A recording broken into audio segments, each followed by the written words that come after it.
Hello friends, എല്ലാവർക്കും നമസ്കാരം. നമ്മുടെ ഇഷ്ടപരമ്പരയുടെ ഇന്നത്തെ വിശേഷങ്ങളിലേക്ക് ഏവർക്കും സ്വാഗതം. അങ്ങനെ ഇന്ദ്ര സ്റ്റോഴ്സിൽ വന്ന് ഒരു വ്യക്തി അറിയിക്കുകയാണ് ബാലനെയൊക്കെ അറസ്റ്റ് ചെയ്തുകൊണ്ട് പോയ കാര്യം. അത് കേൾക്കുന്ന ധർമ്മൻ ഞെട്ടിത്തരിച്ച് നിൽക്കുക. നിങ്ങൾ എന്തൊക്കെ വിവരക്കേടാ പറയുന്നത്? അളിയനെ മക്കളെ അറസ്റ്റ് ചെയ്യുകയോ? എന്തിന്?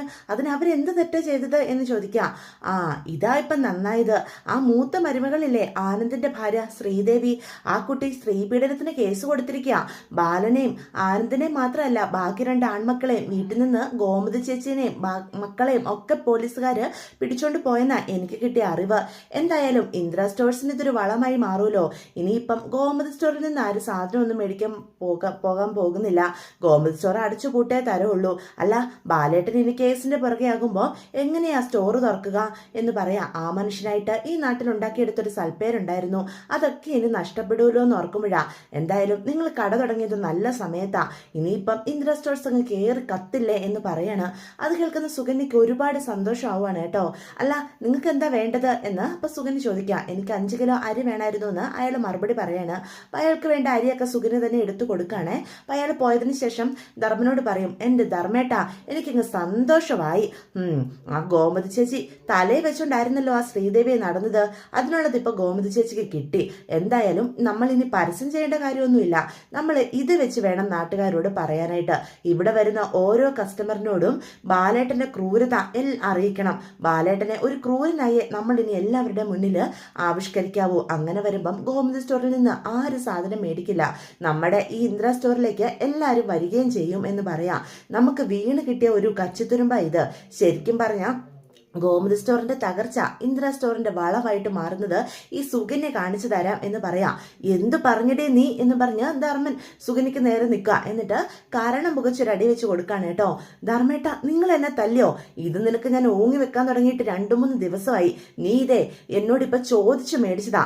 അങ്ങനത്തെ ഗോമതി സ്റ്റോറിനെ തകർക്കാൻ ഈ ധർമ്മൻ ജീവിച്ചിരിക്കുമ്പം ആരെ സമ്മതിക്കില്ല. എൻ്റെ ചേച്ചിക്കും അളിയനും എന്ത് സഹായത്തിനും ഞാനുണ്ടാവും. ഞാനിപ്പോ പോലീസ് സ്റ്റേഷനിലേക്ക് പോകാൻ പോണേ. എനിക്ക് എന്ത് ചെയ്ത് അവരെ സഹായിക്കാൻ പറ്റുമെന്ന് ഞാനൊന്ന് നോക്കട്ടെ എന്ന് പറഞ്ഞ് ധർമ്മൻ അവിടുന്ന് പോവാം. ഇപ്പൊ സുഗന്യാണെങ്കിൽ ധർമ്മൻ അടിച്ച് കവിളത്തും കൈ വെച്ചുകൊണ്ടിരിക്കുക. ഇല്ല ധർമ്മേട്ടാ, എനിക്ക് കിട്ടിയ ഒരു അവസരം ഇത് ഞാൻ നന്നായിട്ട് ഉപയോഗിക്കും. ഇന്ദ്ര സ്റ്റോഴ്സിനെ ഞാൻ വളർത്തിക്കൊണ്ട് വരികയും ചെയ്യും. ഗോമതി സ്റ്റോർ തകർന്ന് തരിപ്പണമായി കച്ചവടം പോലും ഇല്ലാതെ പൂട്ടിപ്പോകുന്നത് ഞാൻ നിങ്ങൾക്ക് കാണിച്ചു തരാം എന്ന് സുകന്യ വാശിയോടുകൂടി അവിടെ പറഞ്ഞുകൊണ്ട് നിൽക്കുകയാണ് കേട്ടോ. ഇതേസമയം കൃഷ്ണമംഗലത്ത് അനന്തനും അച്യുതനും ഒക്കെ മടങ്ങിയെത്തിയപ്പോൾ തന്നെ ഗോമതിക്കുണ്ടായ ദുരന്തത്തെപ്പറ്റി ഇന്ദ്രാമ്മ അവരെല്ലാം അറിയിക്കുന്നുണ്ട്. അനന്തൻ എന്ത് ചെയ്യണമെന്നറിയാതെ ഇങ്ങനെ നോക്കി നിൽക്കുക. പെട്ടെന്ന് നന്ദിത വന്ന് പറയും, അനന്തേട്ടൻ എന്താ ഇങ്ങനെ നോക്കി നിൽക്കുന്നത്? ഇപ്പൊ തന്നെ പോലീസ് സ്റ്റേഷനിലേക്ക് ചെല്ല്. മിത്രമോള്, അവൾ ഒരു തെറ്റും ചെയ്തിട്ടില്ലാത്ത അവളെ പോലും പോലീസ് പിടിച്ചോണ്ട് പോയി. നമ്മുടെ മോളിപ്പം ഭയന്ന് വിറച്ചായിരിക്കും അവിടെ നിൽക്കുന്നത്. അനന്തേട്ടൻ ചെന്ന് എന്തെങ്കിലും ചെയ്യണം എന്ന് പറയാം. അത് കേൾക്കുന്ന അച്യുതൻ പറയും, ഇല്ല, ഞാൻ എന്തായാലും ഇക്കാര്യത്തിന് കൂട്ടു നിൽക്കില്ല. ദേവമംഗലത്തുള്ളവര് എനിക്ക് എപ്പോഴും ശത്രുപക്ഷത്ത് തന്നെയാ. അവർക്കൊരാവശ്യം വരുമ്പം സഹായത്തിന് ഒരിക്കലും ഈ അച്യുതനെ കിട്ടത്തില്ല. അവർ ഈ കുടുംബത്തോട് ചെയ്തതൊന്നും ഞാൻ ഒരിക്കലും മറക്കാൻ പോകുന്നില്ല. അത് കേൾക്കുന്ന ഇന്ദ്രമ്മ പറയും, അച്യുത, നീ ഒരു കാര്യം മനസ്സിലാക്കണം. കൃഷ്ണമംഗലവും ദേവമംഗലവും എന്നെ സംബന്ധിച്ച് ഒരു കുടുംബം തന്നെയാ. ഗോമതി ഞാൻ പ്രസവിച്ച എന്റെ മകളാ. അവൾക്കൊരു ബുദ്ധിമുട്ടുണ്ടാകുമ്പം അവളെ സഹായിക്കേണ്ടത് നമ്മൾ തന്നെയാ എന്ന് പറഞ്ഞ് മനസ്സിലാക്കാൻ ശ്രമിക്കും. ആഹാ, ദേ അമ്മേ, പഴയ കാര്യങ്ങളൊന്നും അമ്മ ഇത്ര വേഗം മറന്നു പോകരുത്. ഗോമതി ആ ബാലന്റെ കൈയും പിടിച്ച് നമ്മളെ എല്ലാവരെയും ചതിച്ച ഈ വീട്ടിൽ നിന്ന് ഇറങ്ങിപ്പോയത്. അന്ന് മരണ വീട്ടിലുള്ള പോലെ എത്ര ദിവസം അമ്മ ഇവിടെ പട്ടിണി കിടന്നു, എത്ര ദിവസം തളർന്ന് അമ്മ കഴിഞ്ഞു. അതൊക്കെ അമ്മ ഇത്ര വേഗം മറന്നുപോയോ? എനിക്കും അനന്തേട്ടനും ഉണ്ടായ അപമാനം, അച്ഛനുണ്ടായ അപമാനം, ഇതൊക്കെ നിങ്ങൾ മറന്നു പോകുമായിരിക്കും. അന്ന് അനന്തേട്ടനും ഞാനും കൂടി ഒരു തീരുമാനം എടുത്തു. ഇനി എന്ത് കാര്യവും ഒരുമിച്ച് തീരുമാനിക്കുള്ളൂന്ന്. ദേവമംഗലത്തുള്ളവരെ ഇനി ഒരിക്കലും ഒരു കാര്യത്തിലും നമ്മുടെ കൂടെ കൂട്ടില്ലെന്ന്, ഇങ്ങനൊരു പെങ്ങളില്ലെന്ന് അന്ന് എഴുതി തള്ളിയതാ. അതുകൊണ്ട് എന്റെ മനസ്സിൽ നിന്ന് ഒരിക്കലും അതൊന്നും മാറാനായിട്ട് പോകുന്നില്ല. അവർക്കൊരു ആവശ്യം വന്നാലേ അവരെ സഹായിക്കാൻ മറ്റാരെങ്കിലും ഉണ്ടായിക്കോളും. എന്തായാലും അച്യുതനെ അതിന് കിട്ടത്തില്ല എന്ന് തീർത്തു പറയണ. ദേ, എല്ലാവർക്കും കഴിഞ്ഞതൊന്നും മറക്കണ്ട. നന്ദിതേടത്തി ഏടത്തിക്ക് എങ്ങനെയാണോ മിത്ര, അതുപോലെ തന്നെയാ ഞങ്ങൾക്ക് അലോകും. അലോകിന്റെ അവസ്ഥയ്ക്ക് ആരാ കാരണക്കാര്? ഈ ദേവമംഗലത്തുള്ളവർ തന്നെയല്ലേ എന്ന് വീണ്ടും ചോദിക്കാണ്. അതിന് അവര് തന്നെയല്ലേ അലോകിനെ പുറത്തു കൊണ്ടുവന്നതും എന്ന് നന്ദിത ചോദിക്കുക. പെട്ടെന്ന് രാജശ്രീ പറയും, എൻ്റെ മോൻ എന്തുമാത്രം അനുഭവിച്ചു, അതിനൊക്കെ കാരണം അവർ തന്നെയാ. അവരെ ആരും സഹായിക്കാൻ പോകേണ്ട ഒരാവശ്യവും നമുക്കില്ല എന്നേ എനിക്കും പറയാനുള്ളൂ എന്ന് രാജശ്രീ പറയാണ്. അത് കേൾക്കുന്ന ഇന്ദ്രമ്മ പറയും, ഇങ്ങനെയൊന്നും പറയരുത്. എൻ്റെ ഗോമതി ഒരിക്കലും ഒരു തെറ്റും ദേവിയോട് ചെയ്തിട്ടില്ലെന്ന് ഇവിടെ നിൽക്കുന്ന എല്ലാവർക്കും അറിയാം. എന്നിട്ടും അവൾക്കൊരാവശ്യം വന്നപ്പം ആങ്ങളമാർക്ക് രണ്ടുപേർക്കും അവളെ സഹായിക്കാൻ സാധിക്കില്ലല്ലേ എന്ന് ചോദിക്കുകയാണ് കേട്ടോ. അന്നേരം അച്യുതൻ പറയും, എൻ്റെ അഭിപ്രായം ഞാൻ പറഞ്ഞു. ഇപ്പോഴ് ജസ്റ്റ് ഒന്ന് പോലീസ് സ്റ്റേഷനിലേക്ക് കയറിയിട്ടല്ലേ ഉള്ളൂ, വേണമെങ്കിൽ ജാമ്യത്തിൽ ഇറങ്ങി വന്നോളും, അത് കിട്ടാൻ വലിയ പാടൊന്നുമില്ല എന്ന് പറയാം. അതിനുള്ളത് എന്തെങ്കിലും ആ ബാലൻ ചെയ്തോളും, നമ്മളവിടെ പോയി ഒന്നും സഹായിക്കേണ്ട കാര്യമൊന്നുമില്ല എന്ന് തീർത്തു പറഞ്ഞിട്ട് രാജശ്രീയും കൂട്ടിക്കൊണ്ട് പോവാ. പെട്ടെന്ന് നന്ദിത അനന്തന്റെ അടുത്തേക്ക് ചെല്ലാം. അനന്തേട്ടന് ഒന്നും ചെയ്യാനില്ലേ, നമ്മുടെ മോളാ ആ പോലീസ് സ്റ്റേഷനിൽ നിൽക്കുന്നത്, അനന്തേട്ടന് ഒരു വിഷമവും ഇല്ലേ എന്ന് ചോദിക്കാം. ഞാനിപ്പോൾ എന്ത് ചെയ്യാനാ, അച്യുതനെ പിണക്കിയിട്ട് എനിക്കൊന്നും ചെയ്യാനായിട്ട് സാധിക്കില്ല. എങ്കിലും ഞാൻ വെറുതെ ഒന്നും ഇരിക്കില്ല, ഞാനൊരു വക്കീലിനെ പോയി കാണാം, എത്രയും വേഗം അവരെ ജാമ്യത്തിൽ ഇറക്കാനുള്ള കാര്യങ്ങളും ചെയ്യാം എന്ന് അനന്തം പറയാം. അത് കേൾക്കുന്ന ഇന്ദ്രമ്മ പറയും, രണ്ടാങ്ങളമാരുണ്ടായിട്ടും എൻ്റെ മോക്ക് ഒരാവശ്യം വന്നപ്പം ആരും സഹായിക്കാനില്ല, അത്ര തന്നെ, സാരമില്ല, ദൈവം എന്നൊരാളുണ്ടല്ലോ, എൻ്റെ മോളെ ദൈവം സഹായിച്ചോളും എന്ന് പറഞ്ഞിട്ട് ഇന്ദ്രമ്മ അകത്തേക്ക് കയറി പോവാണ് കേട്ടോ. അപ്പം നന്ദിത ആകെ ടെൻഷനോടുകൂടി ഇങ്ങനെ ആലോചിച്ച് നിൽക്കുവാണേ. ഇതേ സമയം പോലീസ് സ്റ്റേഷനിൽ നിന്ന് ഒരു വിധത്തിലെ പെർമിഷനൊക്കെ മേടിച്ച് ആകാശ് മീനാക്ഷിയെ ഫോൺ വിളിക്കുകയാണ്. മീനു, നീ ഇപ്പം എവിടെയാ എന്ന് ചോദിക്കാം. അതെന്താ ആകാശ് അങ്ങനെ ചോദിക്കുന്നേ, ഞാൻ ഓഫീസിൽ, അല്ലാതെ ഈ സമയത്ത് ഞാനിപ്പോൾ എവിടെ പോകാനാ?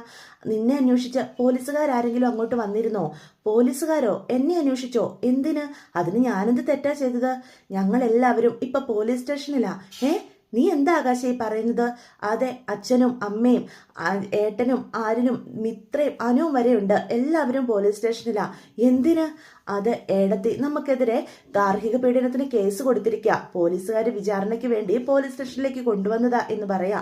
നിന്നെ അന്വേഷിച്ച് പോലീസുകാരൊന്നും വന്നില്ലല്ലോ, സമാധാനം, നിന്നെയെങ്കിലും കേസിൽ നിന്ന് ഒഴിവാക്കിയിട്ടുണ്ട് എന്ന് ആകാശ് പറയാ. നിങ്ങൾ സമാധാനമായിട്ടിരിക്കുക, ഞാൻ ഇപ്പം തന്നെ വരാം എന്ന് പറയണം കേട്ടോ. അപ്പം മീനു, എനിക്ക് എന്തെങ്കിലും ചെയ്യാൻ പറ്റുന്നത് ഉടനെ തന്നെ ഞാൻ ചെയ്തോളാം.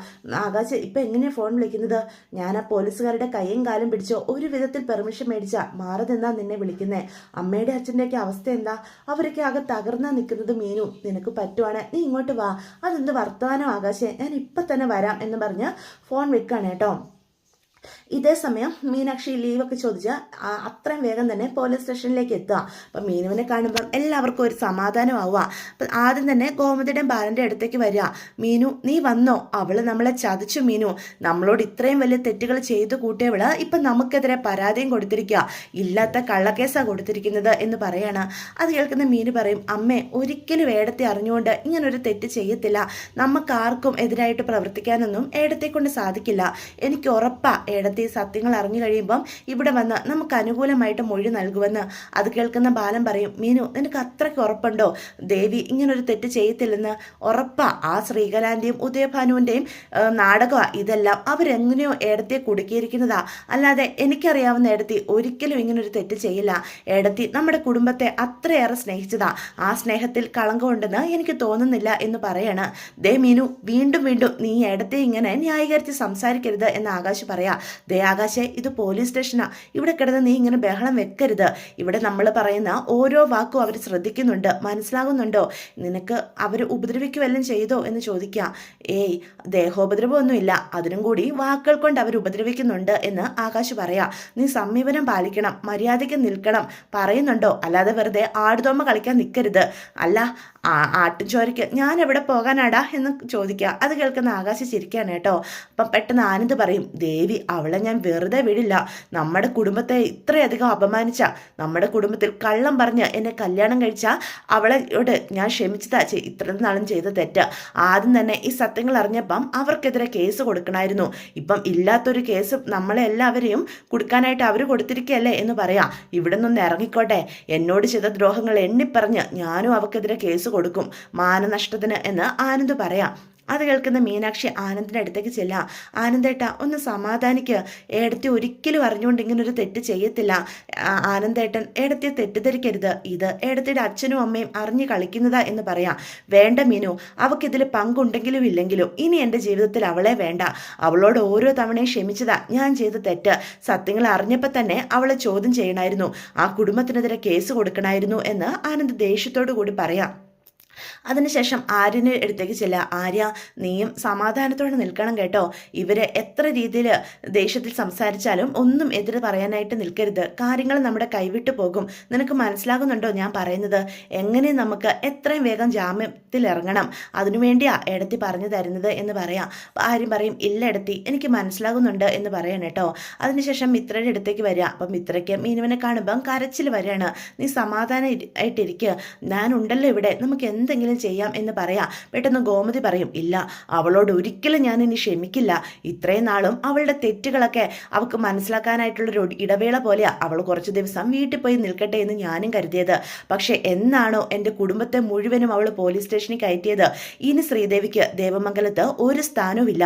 എന്നോട് ഈ ചെയ്തതിന് അവൾ എണ്ണി എണ്ണി ഞാൻ പകരം ചോദിക്കുക തന്നെ ചെയ്യും. ഞാൻ ദൈവത്തെ പോലെ കാണുന്ന എൻ്റെ ബാലേട്ടൻ്റെ അവസ്ഥ കണ്ടില്ലേ? ഈ നാട്ടുകാർക്കെല്ലാം മുന്നിൽ കൂടെ പോലീസ് ജീപ്പിൽ കയറ്റിക്കൊണ്ടല്ലേ എൻ്റെ ബാലേട്ടനെ ഇങ്ങോട്ട് കൊണ്ടുവന്നത്. അതിനുള്ള കണക്ക് ഞാൻ ചോദിക്കും. എൻ്റെ ആനന്ദൻ്റെ ജീവിതം വെച്ച് അവൾ കളിച്ചിട്ട് പോലും അവളോട് ഞാൻ ക്ഷമിച്ചതാ. ആനന്ദിനോട് 100 കള്ളം പറഞ്ഞ് അവനെ കല്യാണം കഴിച്ചു. എന്നിട്ടും ഇപ്പം തെറ്റുകാരാരാ? ഒരു തെറ്റും ചെയ്യാതെ അവരോട് ഓരോ തവണയും ക്ഷമിച്ച നമ്മള്. ഇതിനുള്ളത് ഞാൻ കൊടുക്കും. ഈ ഗോമതി ആരാണെന്ന് ഇനി ശ്രീദേവി അറിയാൻ പോകുന്നതേ ഉള്ളൂ എന്ന് വാശിയോട് കൂടി പറയാം. അമ്മ ഇങ്ങനെ പറയല്ലേ, ഏടത്തി ഒരു പാവാ, ഏടത്തി അറിഞ്ഞുകൊണ്ട് ഇങ്ങനൊരു തെറ്റ് ചെയ്യില്ലെന്ന് എനിക്ക് ഉറപ്പാ. നമ്മളെല്ലാവരും പോലീസ് സ്റ്റേഷനിലാണെന്ന കാര്യമൊന്നും ഏടത്തി അറിഞ്ഞിട്ടുണ്ടാവില്ല എന്ന് പറയാം. വേണ്ട മീനു, നീ ഇനി എന്തു പറഞ്ഞും അവളെ ന്യായീകരിക്കേണ്ട. അവൾ കേസ് കൊടുക്കാൻ കൂട്ടു നിന്നാലും ഇല്ലെങ്കിലും ശ്രീദേവി എന്നുള്ളൊരു വ്യക്തി ഇനി നമ്മുടെ ജീവിതത്തിലില്ല. അത് ഞാൻ ഇന്ന് ഈ നിമിഷം തീരുമാനിച്ചതാ. എനിക്ക് എന്തൊക്കെ ചെയ്യാൻ പറ്റുമെന്ന് അവൾ ഇനി കാണാൻ പോകുന്നതേ ഉള്ളൂ. ഈ ഗോമതിയുടെ സ്നേഹവും പരിഗണനയും മാത്രമല്ലേ അവൾ കണ്ടിട്ടുള്ളൂ. വെറുപ്പ് എത്രത്തോളമാണെന്ന് ഇനി ദേവി അറിയും എന്ന് പറയാം. അമ്മേ പ്ലീസ് അമ്മേ, ഇങ്ങനൊന്നും പറയല്ലേ, കാര്യങ്ങൾ കൂടുതൽ കൈവിട്ടു പോകും എന്ന് പറയാം. ഇതിൽ കൂടുതൽ ഇനി എന്ത് കൈവിട്ടു പോകാനാ? കുടുംബം മുഴുവനും പോലീസ് സ്റ്റേഷനിൽ കയറി അത്രയധികം നാണം കെട്ടു. ഈ നാട്ടുകാരുടെ മുന്നിൽ ഇനി നമ്മൾ എങ്ങനെ തലയുയർത്തി നിൽക്കും എന്ന് ഗോമതി ചോദിക്കുക. അങ്ങനെയൊന്നുമില്ല, നമ്മുടെ കുടുംബത്തിൻ്റെ നിരപരാധിത്വം എല്ലാവർക്കും മനസ്സിലാകും. നമ്മൾ എത്രയും വേഗം പുറത്തിറങ്ങുകയും ചെയ്യും. ഞാൻ ഇവിടെ ഉണ്ടല്ലോ എന്ന് പറയാണ്. ഏടത്തെ ഇവിടെ കൊണ്ടുവന്ന് ഏടത്തെ കൊണ്ട് തന്നെ സത്യാവസ്ഥ ഞാൻ പറയിപ്പിക്കും എന്ന് പറയാം.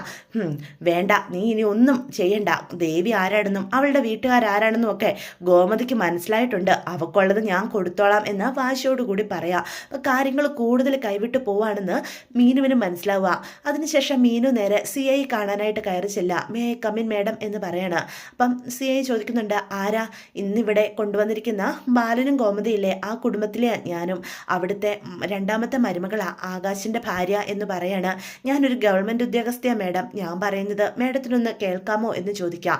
ഗവൺമെൻറ് ഉദ്യോഗസ്ഥയാണെന്ന് കരുതി നിങ്ങൾ പറയുന്ന കള്ളത്തരങ്ങൾ ഞാൻ കേൾക്കണോ?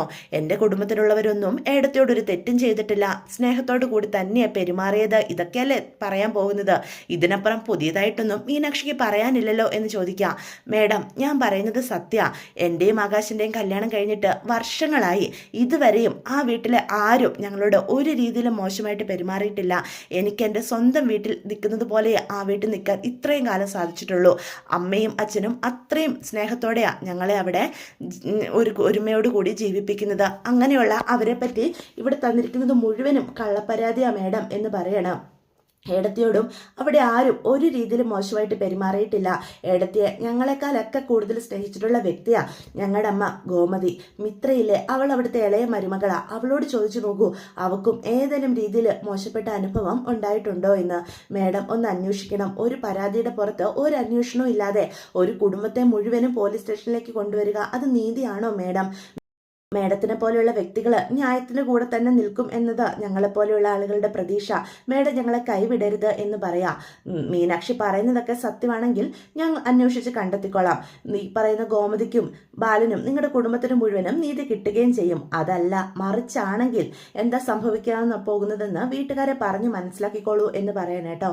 അതോടുകൂടി ഇന്നത്തെ എപ്പിസോഡും അവസാനിക്കുകയാണ്. അപ്പോൾ ഇതൊക്കെയാണ് ഇന്നത്തെ വിശേഷങ്ങൾ. അപ്പോൾ വീഡിയോ ഇഷ്ടപ്പെടുവാണെങ്കിൽ ചാനലൊന്ന് സബ്സ്ക്രൈബ് ചെയ്ത് സപ്പോർട്ട് ചെയ്യണേ. അതുപോലെ ലൈക്ക് ചെയ്യാനും ഹൈപ്പ് ചെയ്യാനൊന്നും ആരും മറന്നു പോകരുത് കേട്ടോ. അപ്പോൾ എല്ലാവർക്കും